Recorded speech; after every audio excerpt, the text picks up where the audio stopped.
If you concentrate solely on your career, you can get a long way in your career.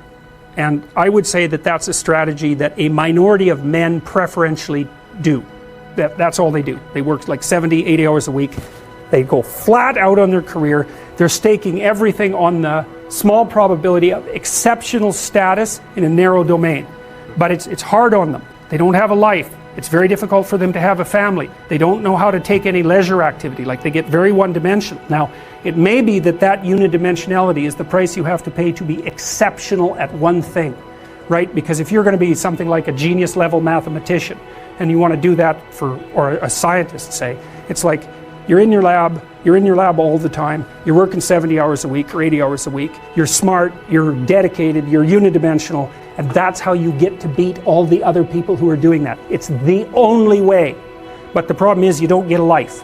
Now, if you love being a scientist and you have that kind of focus of mind, well, first of all, you're a rare person, and second, you're going to pay for it. But fine, more power to you. But it's a risky business to do that. You sacrifice a lot for it. And I would say most often, if you're speaking about having a healthy life, that isn't what you do. You spread yourself out more. So, you have a family, you have some things that you do outside of work that are meaningful to you and useful. You have a network of friends. Those 4 things alone are plenty to keep you well oriented. And then if one of those things collapses, everything doesn't go. Now, the price you pay for that is the more you strive to optimize that balance, the less likely you are to be fantastically successful at any single one of them. But you might have a very, if you consider your life as a whole, that might be a winning strategy. One of the things Carl Jung said, I really liked this. He thought that men went after perfection and women went after wholeness. So they're different value. They're different. There's something different at the top of the value hierarchy.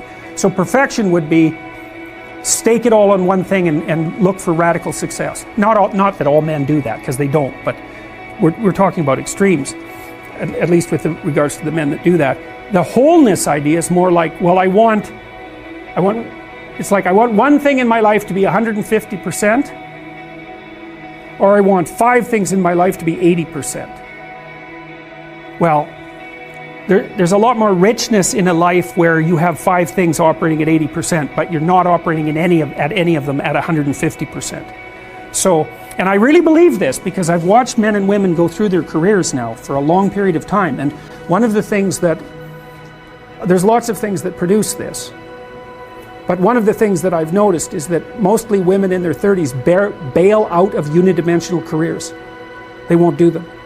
They won't put in the 80 hours a week that they would have to put in order to dominate that particular area. And it isn't, the reason that they won't do it is because they decide it's not worth it. And no wonder, because why would that be worth it? You have to ask yourself that.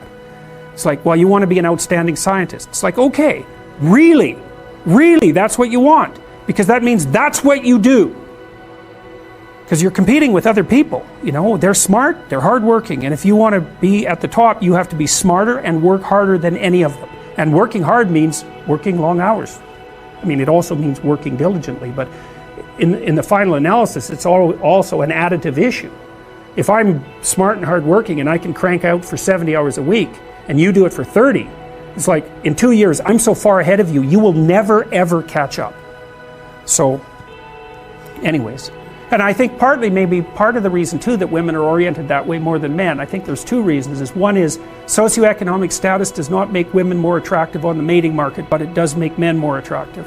And the second is women's time frame is compressed, right? Because guys can always say, well, I'll have kids later, and they can say that till they're like 80. Whereas women, it's like, no way, man, you got to get it together by the time you're, let's say 40, but really probably by 35, but definitely by 40, because otherwise it ain't happening. And that's bloody dreadful. Like, the most unhappy people you ever see, no. No. One of the common routes to extreme unhappiness is to want children and not have them. I wouldn't recommend that. You see couples who are in their 30s. 1 couple in 3 over the age of 30 has fertility problems. That's defined as inability to conceive after 1 year of trying. 1 in 3. It's worth thinking about, because people are very, very unhappy if they want to have kids and then they can't. Man, you're in the medical mill for 10 years if that's what happens to you. We've got a hypothesis that we're still working out that's supported to some degree by the relevant literature. So imagine that you're looking for a stable partner, right? So you might think, well, what do you want in a stable partner?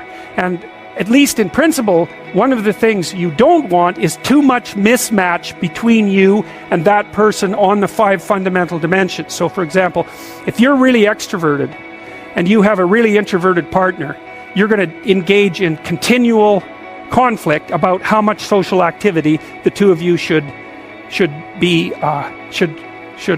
subject yourself to. And it's very, very difficult for people who widely differ on those dimensions to come to consensus, because it's not just a matter of opinion, right? It's really a matter of different, if you're looking at extremes, of really different types of people. And the thing about introverts is they just don't enjoy large-scale social interaction that much. One-on-one they're often fine, but in a group they don't like that, and it tires them out. Whereas a real extrovert, it's like you isolate them and they just wither on the vine, because a huge part of what actually motivates them in a positive way is tangled up with social interaction. And so if you're an agreeable person and you have a particularly disagreeable partner, you're also going to run into problems, because the agreeable person will say whatever you want whenever, and the disagreeable person will say, well, I'd like to know what the hell you want for a change, and be much more harsh and much more demanding in the situation. And the agreeable person is going to find the disagreeable person harsh and unpleasant, and the disagreeable person is going to find the agreeable person wishy-washy and unable to stand up for themselves. And again, that's actually one of the primary sources of tension between men and women, because women tend to be higher in agreeableness than men. It's about half a standard deviation, which is quite a large difference by psychological standards. And so what that means, I probably haven't got the statistic quite right, but I think I've got it about right. What that means fundamentally, just so you have some sense of how large an effect that is that if you have a group of men and women and you pick out random pairs, the woman is going to be more agreeable than the man 60% of the time. So that's not an overwhelming proportion, but it's reliable, and it's quite large by psychological standards. So there's the problem with agreeableness. With conscientiousness, well, if you're conscientious, you're industrious and orderly. And orderly people seem to be sensitive to disgust, which is something we'll talk about in detail later. We've had a hard time specifying exactly what makes industrious people industrious, because it's hard to come up with an animal model for that sort of thing, and there's no theoretical model. But our latest idea is that, it's not my idea, it's actually the idea of my graduate student, Christine Brophy, is that industrious people find it unpleasant and unsettling to not be doing something. So it isn't so much that industriousness makes them happy or fills them with positive emotion. That would be more extroversion, right? Because extroversion is the positive emotion dimension. It's that industrious people can't stand sitting around doing nothing. And this is speculation, but human beings are obviously always engaged in the exchange of labor, especially the reciprocal exchange of labor. And you can imagine that in a community where everyone knows everyone, the people who work hard are going to be pretty irritated on a fairly chronic basis with the people who are completely unproductive. And my suspicions are that plenty of people who were completely unproductive in the history of the evolution of our species were wiped out by people who were unhappy with their lack of productivity. And so I think, generally speaking, human beings have this sense of ethical obligation with regards to one another to share labor. And people who are conscientious really, really feel that. So they feel bad if they're not busily working on something that's productive all the time. And so the advantage to being with someone conscientious is, well, they're going to work like mad. But the disadvantage is they're going to work like mad. So, if you're looking for a partner that you want to relax with or have fun with, or who isn't uptight, then a conscientious person is probably not a very good choice. On the other hand, if you're a conscientious person and you're living with someone who's really unconscientious, that's good, because they might be able to help you relax, but you're not going to be happy with them because they don't work nearly as hard as you do. But even worse, on the orderly dimension, some of you have had roommates, and maybe you're more orderly than your roommate. What does it mean? It means you're annoyed by mess before they are. And you don't have to be annoyed by mess much before your less orderly roommate for you to be the one that's always running around picking things up. And so actually one of the things that's emerged from the psychometric analysis is that women are slightly more orderly than men. And I suspect that has something to do with the, what would you call it, inequitable distribution of housework. Because even if imagine that your proclivity is to be triggered by disorder 25 seconds before your partner's. Well, you're going to end up, it doesn't take much difference for you to be the one that's always concerned about the mess first. So anyways, and so if you're a really orderly person and you live with a disorderly person, well, good luck getting along with them. They're going to regard you as like uptight and over concerned with details and unwilling to relax, that's for sure.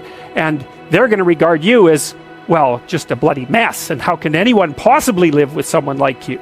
And so another reason why it's useful to understand your personality is because I think it gives you a better crack at finding someone that you can actually live with over the long run. And we don't know what the optimal, I don't think you want to live with someone who's exactly like you, because then both of you have the same strengths and weaknesses. And there's a bit of a problem there, right? Because maybe an agreeable person can use a bit of a disagreeable person around them to balance each other out, and vice versa, right? So we don't understand the optimal balance for long-term thriving in a relationship, but I think we do understand the fact that if you're too different in your traits, that where you're different is going to constitute a chronic source of conflict.